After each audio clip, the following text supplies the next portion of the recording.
Assalamu alaikum. In the previous lesson, we discussed about the nucleus, nuclear envelope, and nucleolus. We talked about the rough and smooth endoplasmic reticulum. We have also discussed about the Golgi body. We have discussed about the ribosomes, and we have talked about the lysosomes. Now, in today's lesson, we'll be talking about mitochondria. And as we will talk about mitochondria, we'll also discuss about the role of ATP in cells as it is produced in mitochondria and chloroplast. We will also talk about centrioles and microtubules, chloroplast, cell wall, plasmodies beta, as well as we'll be talking about the vacuole. And finally, we'll talk about the cell surface membrane. All right, then, let's talk about mitochondria. So just like endoplasmic reticulum, mitochondria also contains a double membrane, right? It has an outer membrane as well as an inner membrane. The outer membrane is quite smooth. It also contains transport protein, which is known as sporin, right? And it controls the flow of materials in and out, right? While the inner membrane, actually, this inner membrane, you can see, is more selective, and it is thrown into these extensions as well, right? These extensions actually increase the surface area. So it's more selective, right? And these extensions are what we call as cristae. And these extensions increase the surface area for the attachment of enzymes, right? Then you can see this blue part here is a matrix. So it's semi-rigid, and it contains proteins, lipids, trace DNA, and this is also the site for Krebs cycle, this matrix here, right? Then this is the intermembranous space, which is between the outer membrane and the inner membrane. So this is the structure of how a mitochondria looks like. So this is another view. And something really interesting about mitochondria is that they have their own DNA, right? And they have their own ribosomes as well. But the ribosomes here are 70S type, not like the 80S, which is there in the normally in the eukaryotic cells. And they can reproduce independently as well, right? So they have their own DNA as well as own ribosomes, right? And these mitochondria, as we call them as a powerhouse, they're actually the site for energy production, which is ATP, right? And it's also said that like you can simply relate aging with loss of mitochondria actually. These worn out mitochondria won't be able to produce as much ATP, and then you can easily relate it with what happens in old age. People get more lethargic, they get tired, there's no energy. So this actually explains that the role of mitochondria, like how important it is. Like the more number of mitochondria, the more energy there is. So if you talk about the diameter, mitochondria are about 1 micrometer in diameter. And as we just discussed, they're the main organelles involved in respiration. And the processes involved are Krebs cycle and oxidative phosphorylation. So we just discussed the Krebs cycle. This takes place here in the matrix, right? And as well as the inner membrane. So here you can see this process takes place in the matrix and here in the inner membrane, right? So these are responsible for the production of energy carrier molecule, which is ATP. And along with that, lipids are also produced here in the mitochondria, right? Since mitochondria is involved in producing energy, so you can very well imagine the sites where they will be more located. So they are mostly present in liver and muscle cells, right? So they contain a large number of mitochondria. A liver cell may contain as many as 2,000 mitochondria. So there's a rather interesting story about mitochondria. It's actually known as the endosymbiont theory.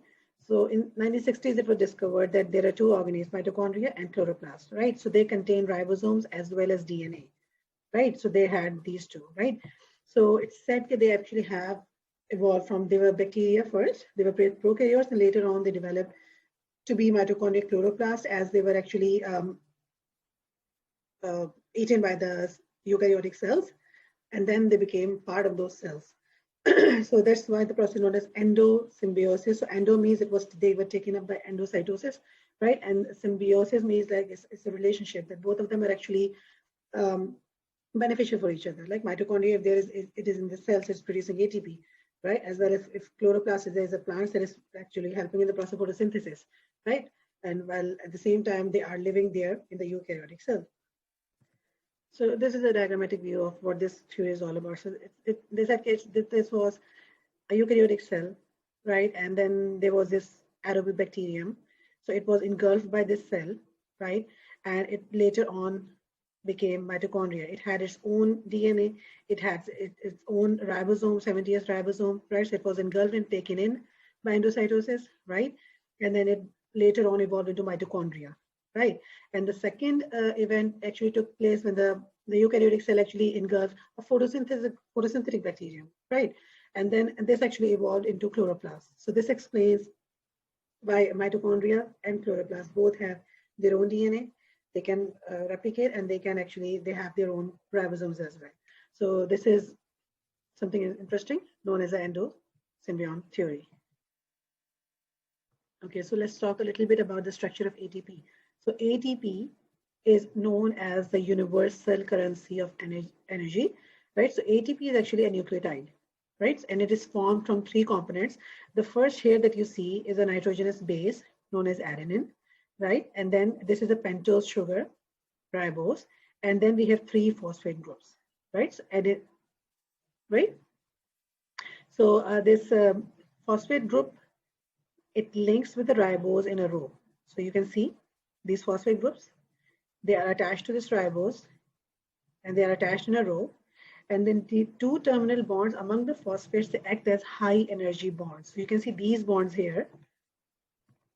If I could show you this bond here, yeah, and this one here, right? So these 2 terminal bonds, they actually act as very high energy bonds, and they contain around 30.5 kilojoules per mole of energy, right? So this much energy is liberated when these bonds are broken by hydrolysis, right? And the enzyme that is involved is ATPase. So we'll talk about that in detail in A levels, but right now, since it's like as your AS syllabus, it says that you need to know the role of ATP. So it's better that you should know what the structure is all about, right? So you can see here as well, the ATP structure, adenosine triphosphate. So this is adenine, right? This is the ribose, the pentose sugar, and these are the 3 phosphate groups. And here they've actually shown you how these terminal bonds will create a lot of energy as they get hydrolyzed by ATPase. Okay, so these are the functions of ATP. So cells actually make use of ATP for chemical work, right? Chemical work means ATP supplies energy to synthesize macromolecules. So actually in anabolic processes, right, when we are actually synthesizing these macromolecules, so ATP actually has a role there, right? It helps in transport. So like ATP supplies energy needed to pump substances across the plasma membrane as in active transport, as well as mechanical work, right? ATP supplies energy for cellular movements as well as bodily movements, like you're moving, like your skeletal muscles, they're all moving. So all the energy actually comes from ATP. Okay, so let's have a look at this video of how the structure of mitochondria and the function, and then in the second video we'll see how ATP actually works. Mitochondria, structure and function. Objective: to learn about the structure and functions of mitochondria. Mitochondria are located in the cytoplasm of cells and are among the largest cell organelles within a cell. They are called powerhouses of cells because they convert energy into forms that are usable by the cell. Mitochondria vary in shape from almost spherical to elongated ovals. Mitochondria are bound by 2 membranes. Each membrane is a phospholipid bilayer with embedded proteins. The outer membrane is smooth, while the inner membrane has many inward folds called cristae. The folds increase the surface area and are the working surfaces for mitochondrial reactions. The inner membrane is selectively permeable to certain molecules, such as pyruvic acid and adenosine triphosphate (ATP). On the cristae, sugar is combined with oxygen to produce ATP, the primary energy source for the cell. The space surrounding the cristae is a matrix filled with dense solution containing enzymes, coenzymes, water, and other molecules involved in cellular respiration. Mitochondria are the sites of cellular respiration, which finally generates fuel for the cell's activities. Mitochondria are also involved in other cell processes, such as cell division and growth, as well as cell death. Mitochondria are semi-autonomous.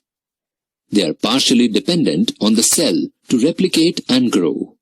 They have their own DNA, ribosomes, and can make their own proteins. Summary: mitochondria are the powerhouses of cells. Mitochondria are involved in the production of energy, cell division, and growth. The structure and function of ATP. Adenosine triphosphate is an important molecule in the transfer of chemical energy within cells. It's often referred to as the energy currency of a cell, as it can pick up energy and transfer that energy to another chemical process. Cells produce ATP continuously, storing small amounts of it, but generally using it immediately. ATP is a nucleotide, as it contains a 5-carbon sugar, a nitrogenous base, and a string of 3 phosphate groups. Its nitrogenous base is adenine, which is also part of DNA and RNA molecules, and its 5-carbon sugar is ribose. Together, these are referred to as adenosine. 3 phosphates are attached to adenosine to form adenosine triphosphate, as you can see here. The squiggly line between phosphate group 2 and 3 is a high-energy bond. When this bond is broken during chemical reactions, ATP becomes ADP, or adenosine diphosphate, and a phosphate is released. The energy released is used by the cell for cellular functions. The ADP and phosphate can, with the help of energy from food, be resynthesized into ATP, as you can see here in this illustration. So this process is similar to a rechargeable battery. You use the battery, or ATP, to provide energy for something. The battery drains down, the ATP breaks down, you recharge the battery, and you eat food to recharge ATP. And that be the basics on the structure and function of ATP.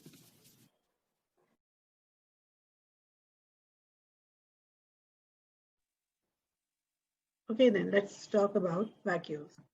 So vacuoles are storage structures in the cells. Here you can see an animal cell. So this is a vacuole, right? And here in the plant cell, you can see rather a larger sized vacuole, right? So these are actually single membranes. So you can see there's only one membrane there bounding them. So there's fluid inside them. So these fluid, they can store food, they can store waste, toxins, water, and they also increase the surface area to volume ratio, right? And in plant cells, the vacuoles are quite larger. So you can see this is a vacuole in a plant cell, right? And they are large and they're permanent, and they rather occupy majority of the cell, right? So a majority of the cell volume is actually occupied by the vacuole here, as you can see. Animal vacuoles are smaller, as you can see here, and they are temporary, right? So they're used for various reasons, like just to absorb food and digest it. So that's their use, right? But look at the size difference in animal cell as well as in the plant cell here. So plants, as we just discussed, they contain a rather large central vacuole, as you can see, and the membrane actually that borders the vacuole, this part here, is known as a tonoplast, right?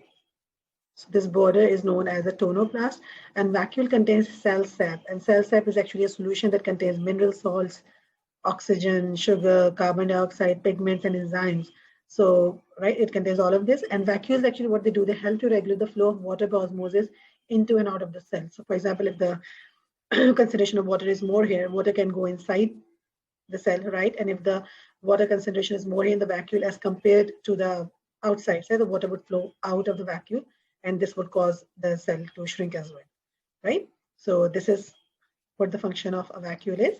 And now we'll watch a video about how it looks like, and an animated video, and then we'll talk about the next structure.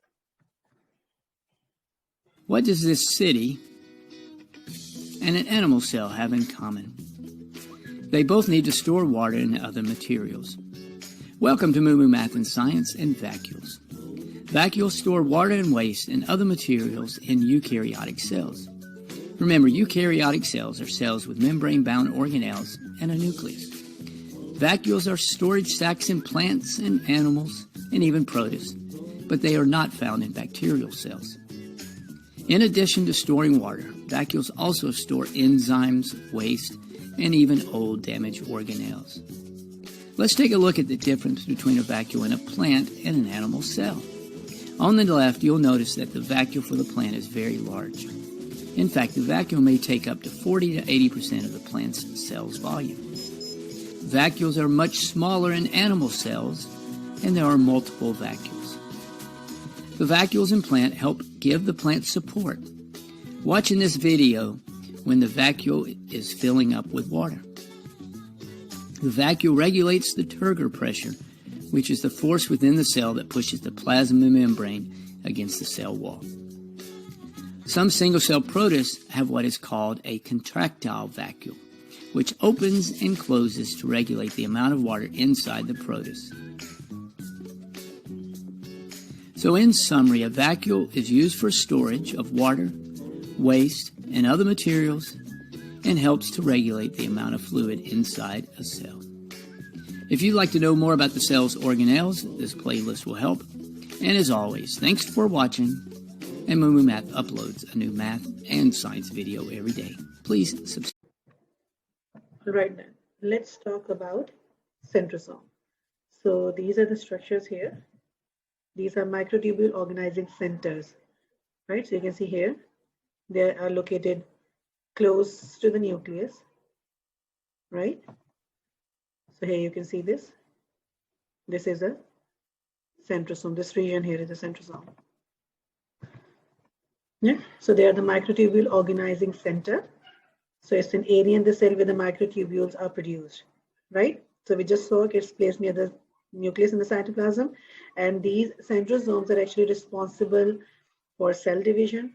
They're responsible for cytokinesis, which is the physical process of cell division. Like it actually divides the cytoplasm of a parental cell into two daughter cells, right? And it occurs in the process of mitosis and meiosis. And this also helps in the formation of cytoskeleton, cell signaling pathways as well, right? Now these centrosomes actually are present only in animal cells. They're not found in the plant cells at all, right? And within an animal cell, centrosome actually, so you will be able to see a pair of small organelles, which are known as centrioles. And these centrioles are actually at right angle to each other. And they're made up of a ring of 9 groups of microtubules. So we'll just have a look at the picture. So this is how a centriole looks like. So you can see these are 2 centrioles which lie 90 degrees to each other. And here you can see each microtubule actually exists as a triplet, right? So there's a group of 3, and then we have 9 of such groups, right? So if you count 1, 2, 3, 4, 5, 6, 7, 8, 9.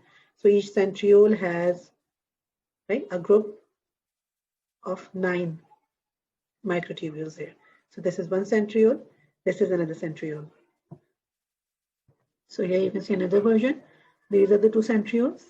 And here they have shown you a longitudinal section of the centriole. So you can see the microtubules here, right? And this is a cross section.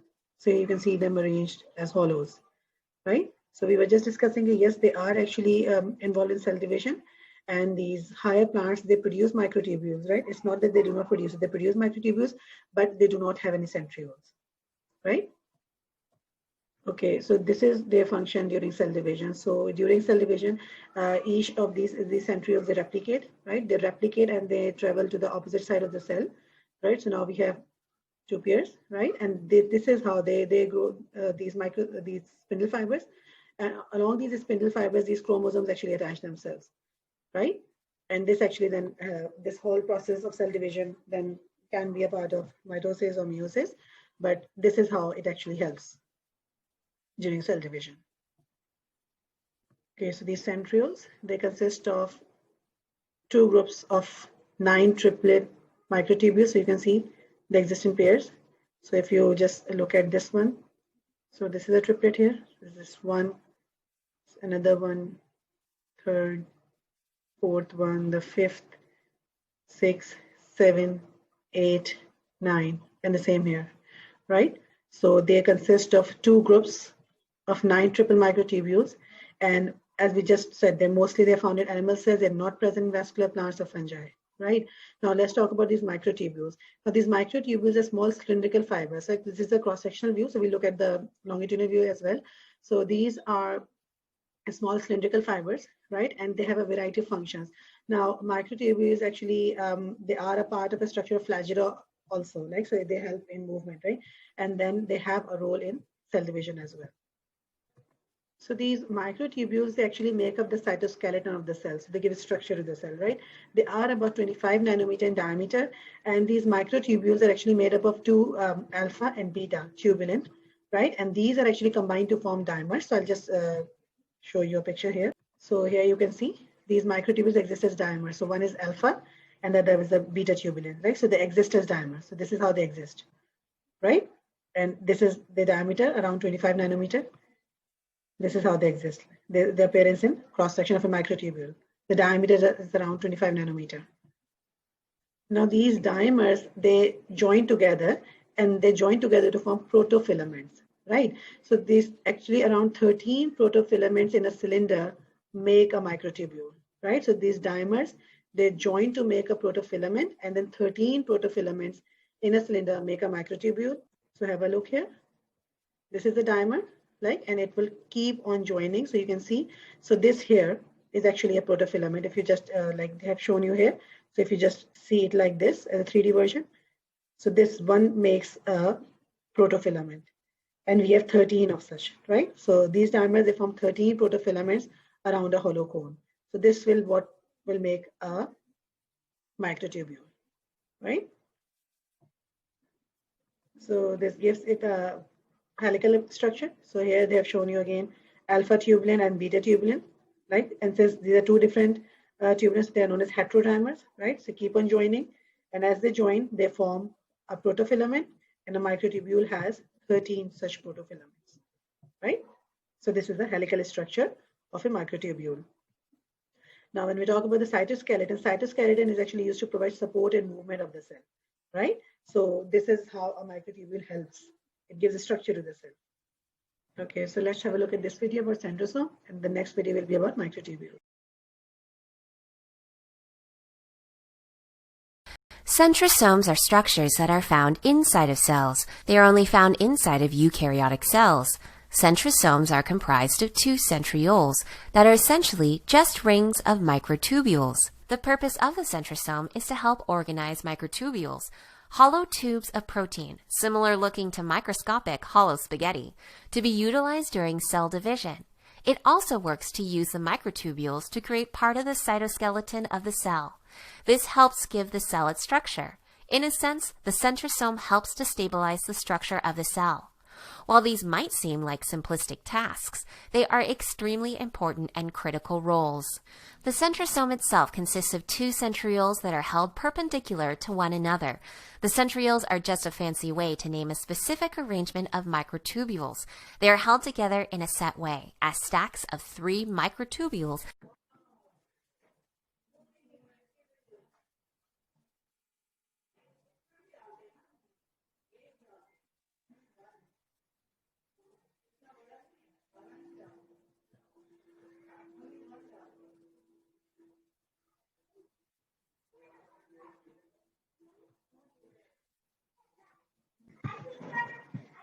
mitotic spindles made of microtubules began to form between the two distinct centrosomes. The centrosomes move away from one another due to the lengthening of these microtubules. As they continue to grow, eventually the microtubules connect to the center of the chromatid, one half of a chromosome. At the kinetochore, specialized protein at center of a chromatid. The centrosomes are now spindle poles, as they are at opposite sides of the cell and connected to the spindle microtubules. These microtubules, kinetochore microtubules, now begin to shorten, pulling the individual chromatids away from one another towards the centrosomes. Centrosomes are structures found inside of cells. They are made from two centrioles. Centrioles are microtubule rings. The main purpose of a centrosome is to organize microtubules and provide structure for the cell, as well as work to pull chromatids apart during cell division.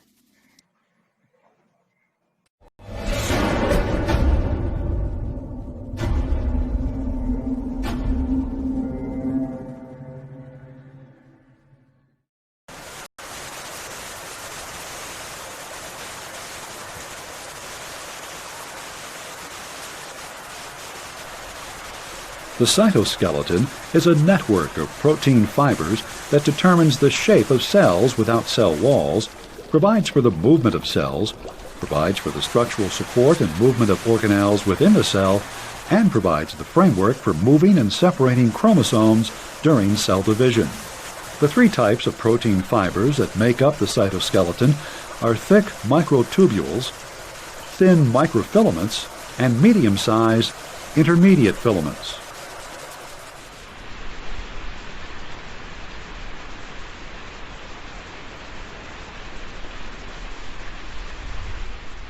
Microtubules are hollow tubes assembled from subunits made out of the protein tubulin. Subunits not forming microtubules are dissolved and scattered throughout the cytoplasm. As subunits are readily available, microtubules can be assembled and disassembled as required by the cell. Subunits are assembled into microtubules by microtubule organizing centers found at various locations within the cell. All eukaryotic cells have a microtubule organizing center near the nucleus, called the centrosome. During cell division, the centrosome produces a football-shaped array of microtubules called the spindle apparatus that separates chromosomes and divides them between the two new daughter cells.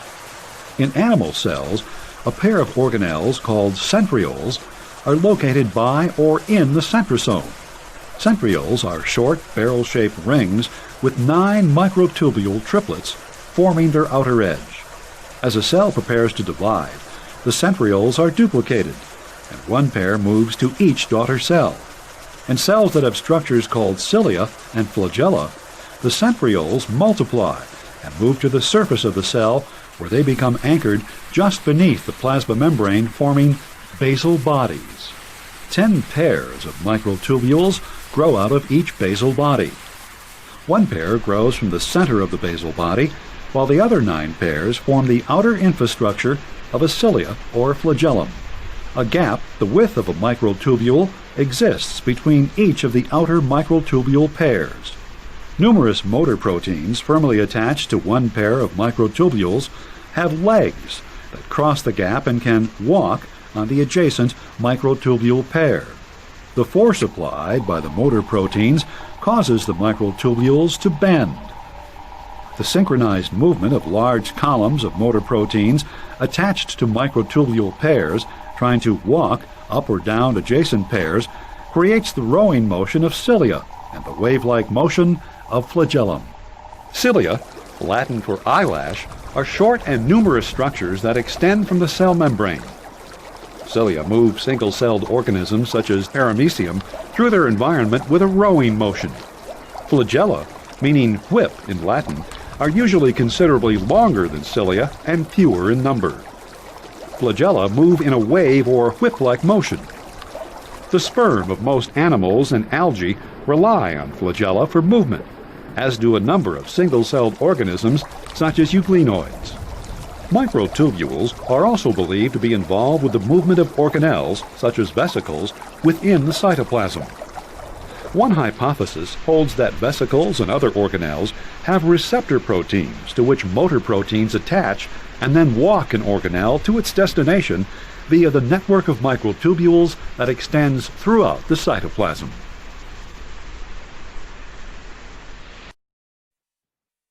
Okay, so here is an example of microtubule, cilia and flagella. So cilia are tiny hair-like projections, which you can see here as well. They contain microtubules, and they're used to move the cell or move the fluid next to the cell. So here's a picture of a lung cilia. Here's another one, right? And then flagella. Flagella are thin projections from cell surface. They're lesser in number, like usually like cilia are more, right? And they contain longer microtubules, and they contract to provide cell movement. For example, in sperm cells, so here you can see a flagella, they're longer in size, and usually they would have one flagella, right? And this is how cilia are. Okay, so chloroplasts, also like endoplasmic reticulum and mitochondria, contain a double membrane, right? So they have an outer layer as well as an inner layer, right? Now they are the same size as bacteria, but they're larger than mitochondria. Now mitochondria, if you remember from our last discussion, is around 1 micrometer in diameter, but chloroplasts are larger. They're about 3 to 10 micrometers in diameter. And just like mitochondria, they also have their own DNA. They have 70S ribosomes, and they can also reproduce on their own. So if you can recall from the endosymbiontic theory, there were 2 organelles, mitochondria and chloroplast. which actually have said to evolve from bacteria, right? Okay then. Okay, so inside, if you see, you will find stacks of fluid-filled thylakoids, these green discs that you see, right? They spread out like sheets in 3 dimensions. So you can see here, stacks of thylakoid. Usually a chloroplast is oval in shape and it's actually the site where photosynthesis takes place, right? Where starch is actually made from the leaves in the presence of light. So if you want to think of a chloroplast, so think of it as a solar panel of a plant cell. And only plants and algae have chloroplasts. They're not found in animal cells. So they are the green parts of the plant, and the green color is actually because of the photosynthetic pigment, which is chlorophyll. Now these membrane-bound compartments, which are thylakoids actually, if they stack up, actually this is what is then known as a grana. So they stack up and they form a grana. So these grana are joined together by a lamellae, which are thin and flat thylakoid membranes. So see here. So these are grana and they are joined together by this lamellae. So you can see here, you can see here also, right? So that's how they are joined together. So these chloroplasts actually are the sites where photosynthesis takes place. So there are 2 stages in photosynthesis. One is known as the light-dependent stage and the other is known as light-independent stage. Now the light-dependent stage actually takes place in the thylakoids here, right? It takes place here. While the light-independent stage actually takes place here in the stroma. So this stroma is actually similar to the matrix in the mitochondria, right? So the light-independent stage actually takes place here, while the light-dependent stage takes place here in the thylakoid. So here in the stroma, there are lipid granules, then there's DNA, ribosomes. So this all here is present in the stroma. And if you see here, these black droplets, actually, if you see, these are the lipid droplets, right? The yellow lines that you're seeing here, these are the thylakoids. So they actually extend as sheets, right? And these black circles, yes, we just discussed, these are the lipids. Right, and the green one that you're seeing, the darker portion here, this is the stroma, right? The green darker one is the stroma, this all. So this is the structure of a chloroplast.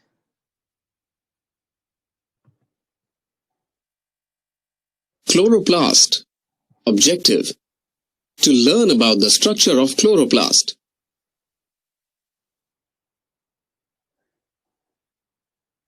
Chloroplasts are specialized organelles found in most plant cells.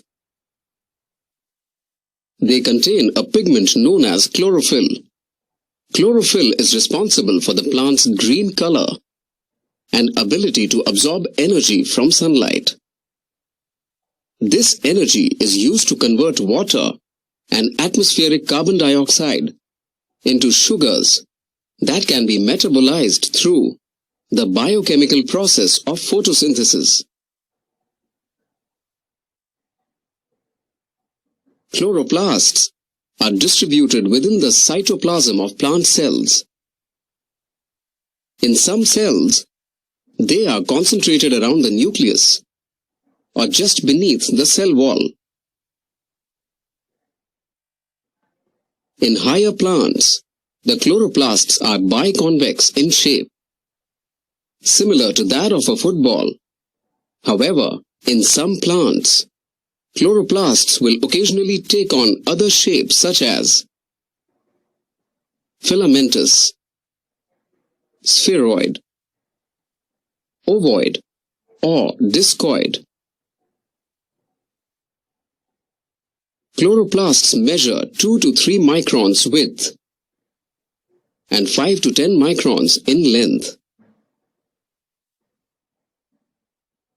The number of chloroplasts varies from cell to cell and from species to species, but it usually remains constant for a particular plant. Green algae typically have a single, large chloroplast, while the cells of higher plants have anywhere between 2 and 40 chloroplasts.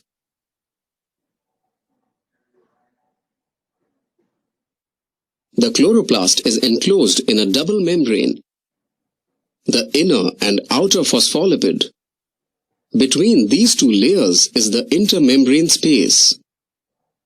Inside this inner membrane is a matrix of enzymes and water known as stroma.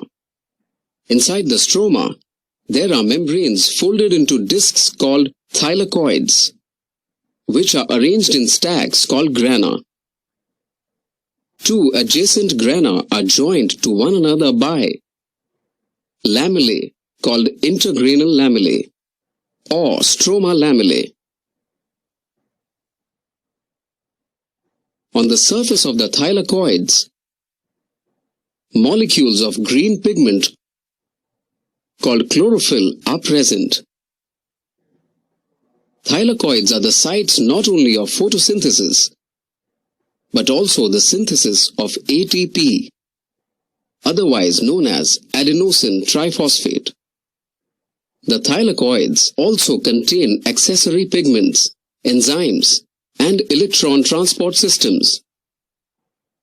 Within the stroma, circular DNA, tiny lumps of starch granules, lipid globules, and ribosomes are present.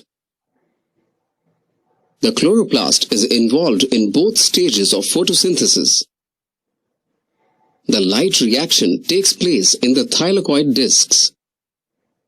During this reaction, water is oxidized and oxygen is released.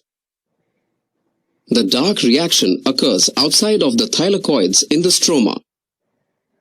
In this reaction, sugar molecules and other organic molecules necessary for cell function and metabolism are produced. Summary: chloroplasts are cell organelles present only in plants. They contain the green pigment known as chlorophyll. They are the sites of photosynthesis. Okay, now let's discuss about the cell wall.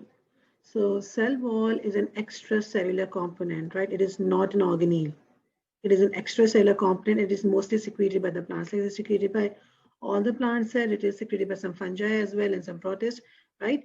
And in plants, actually, this cell wall actually mostly contains cellulose, which is a polysaccharide. Now, this cellulose is permeable and strong, and it is hard to digest. So little maintenance is required there. So this whole chunk that you see, this is the structure of a cell wall, right? And gives structure to the plant. So unlike plasma membrane, cell wall is freely permeable to most substances, right? Now, this structural support, if you talk about plants, it is supplied by this polysaccharide cellulose, while in bacteria, it's a peptidoglycan, right?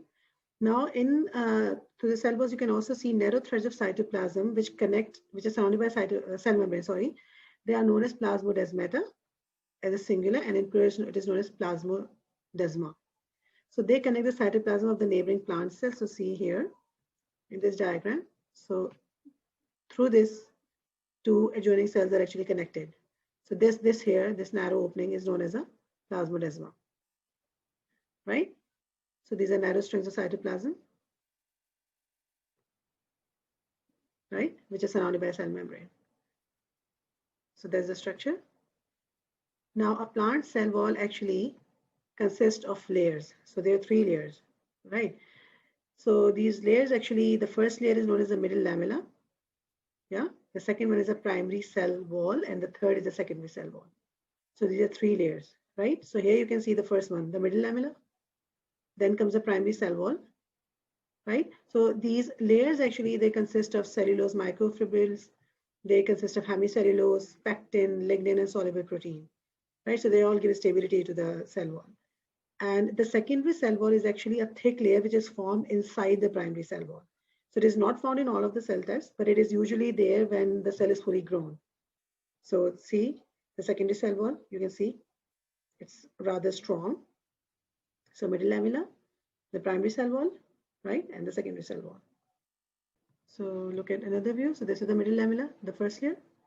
Then comes the primary cell wall, right? So which contains all this pectin, hemicellulose, cellulose, microtubule, they're all there, right? And then comes the secondary cell wall after that, once the cells have fully grown, right? And this is the plasma membrane that they've shown you here. So this cell wall consists of 3 layers. So it gives a structural support to the plant as well.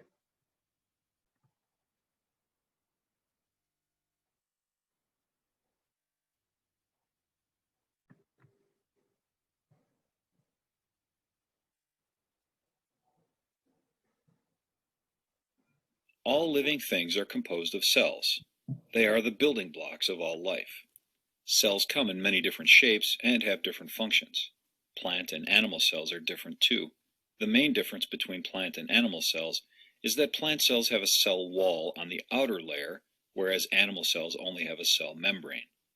The cell wall is a protective layer outside the cell membrane that also provides support for the cell's structure.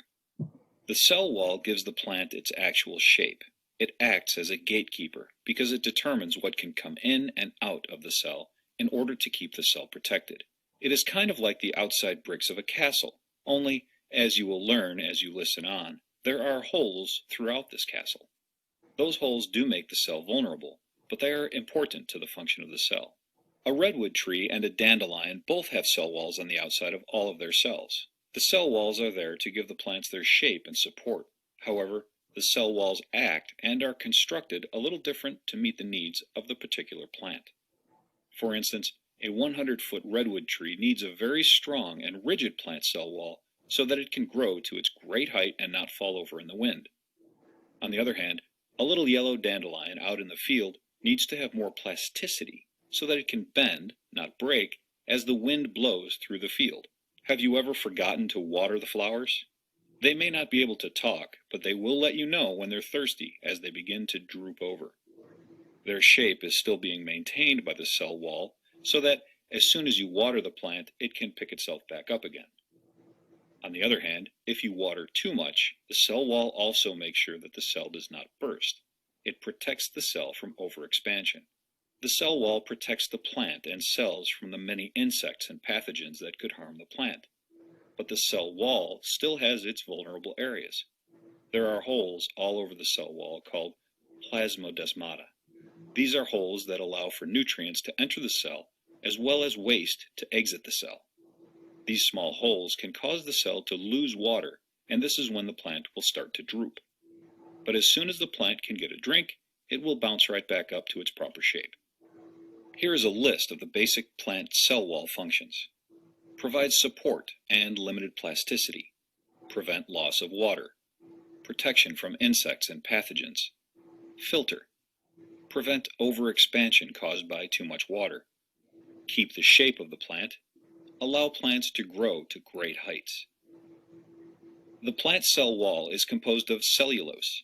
Cellulose is a structural carbohydrate and is considered a complex sugar because it is used in both protection and structure. The plant cell wall consists of 3 layers. Each layer has its own unique structure and function. The layers may vary depending on the type of plant and its needs. The top layer is the strangely named middle lamella. This outer layer is shared by neighboring cells, and it connects the cells together to form a strong structure. It is also very flexible.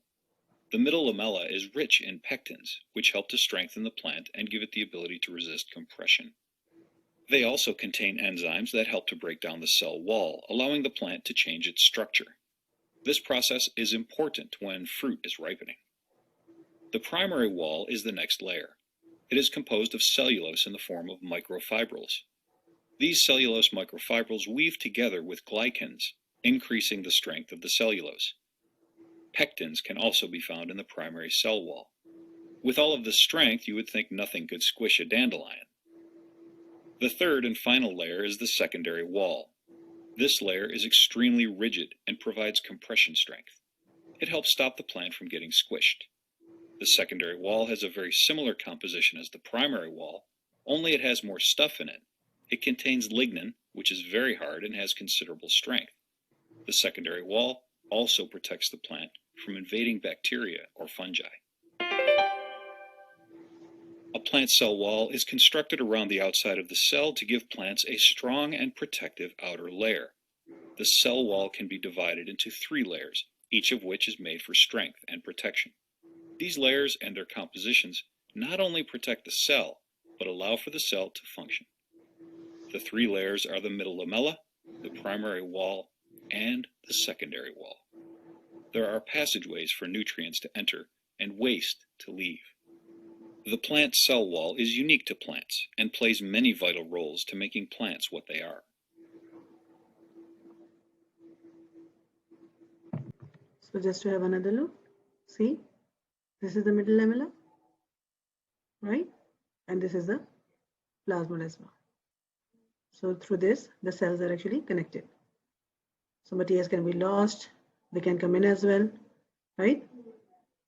So, and see how it is giving a proper regular shape to the plant cell. And finally, let's talk about the cell surface membrane or the plasma membrane. So plasma membrane is found in both eukaryotic and prokaryotic cells. So it's found in all the cells, right?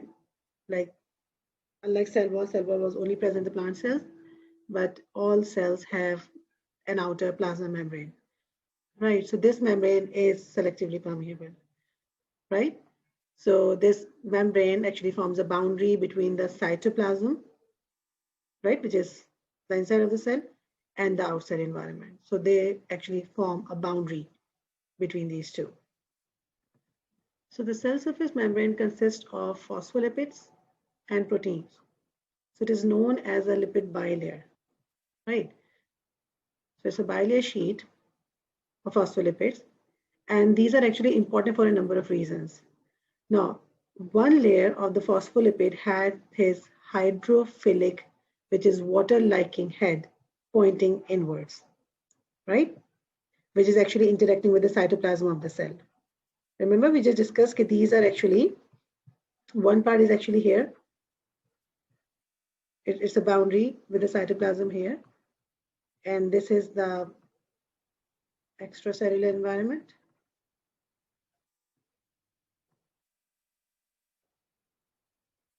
Yeah. So you can see that one part is actually here. This is the hydrophilic head, water living, which is facing the cytoplasm here. And the outer layer also is hydrophilic, right? Again, water loving, but it's pointing outwards and it interacts with the water which surrounds all the cells. So if you have a look here, this part here, see? This faces the outside. But look at the shape here. So this head is hydrophilic, water living, and then this head is, right? While the hydrophobic, water-hating tails of both layers point to the center of the membrane. Right? So hydrophobic tails. So just have a look here again. So these are the tails, if you look at these. So they point towards each other, right? So this is how is the structure of a plasma membrane. It has got hydrophilic heads. It has got hydrophobic tails. So this is an enlarged view. So look at this polar group. So this is the hydrophilic head, the one that you see here. This is polar, right? And these here, the fatty acid chain that you see, these are the glycerol, right? Here is a phosphate. So it's known as a phospholipid bilayer. So these are two hydrophobic tails that you see, which are non-polar, and this is the hydrophilic head, right? So here again, this is the hydrophilic head, and these are the double layer of fat phospholipid molecules. If you see here, these are the hydrophobic tails here. Now, since this is a lipid bilayer, so lipid soluble material can move through the membrane via the phospholipids, right? So because of this, the functions are, it allows lipid soluble molecules to enter and leave the cells easily, right? But at the same time, it prevents the water soluble molecules entering and leaving the cells, right? And this cell surface membrane also, it makes the membrane flexible. So this lipid soluble material actually, because of these phospholipids, right, it makes the membrane flexible as well.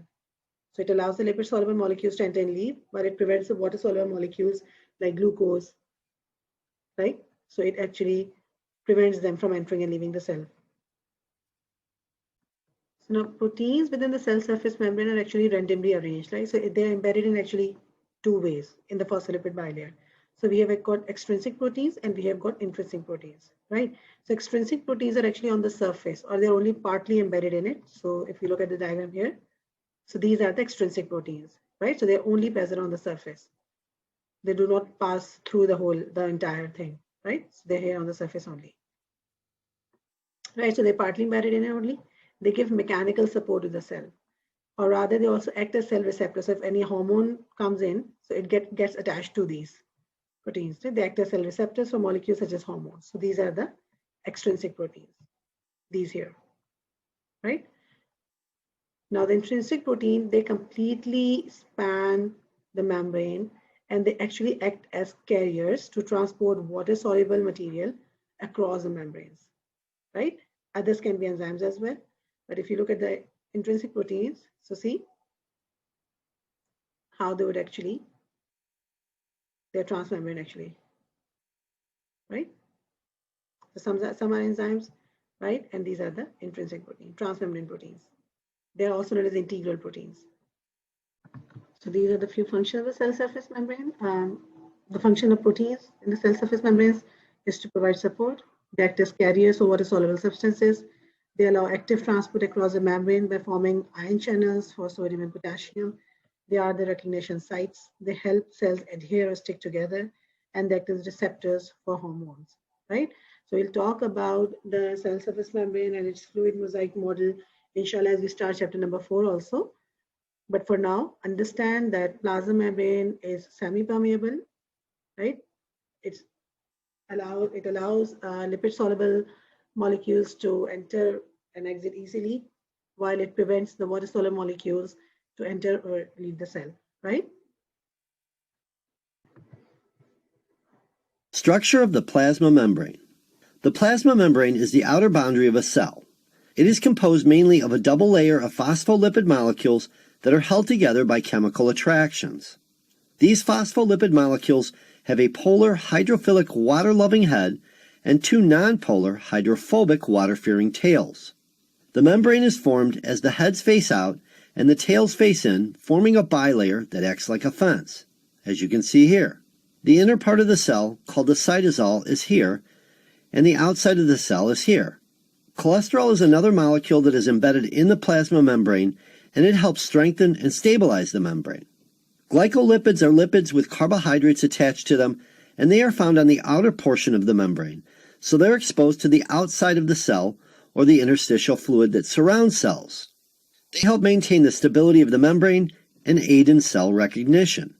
Proteins are also dispersed throughout the membrane, and they have several key roles. There are two structural types of membrane proteins: integral proteins and peripheral proteins. Integral proteins are embedded in the membrane and extend across the membrane, with many being glycoproteins, which are proteins with carbohydrates attached. The carbohydrate portions of the glycoproteins and glycolipids help to form what is called the glycocalyx, which is a sugar-like coating on the outside of a cell's surface. Peripheral proteins are attached to the internal or external surface of the membrane, and many times they are attached to an integral protein. These membrane proteins have many important functions. Transport proteins regulate the movement of substances across the membrane. Some act as identity markers to communicate with other cells. Some are enzymes taking part in chemical reactions. Some act as anchoring sites, securing the cytoskeleton to the membrane, and some are part of cell-to-cell attachments. And that be the basics on the structure of the plasma membrane.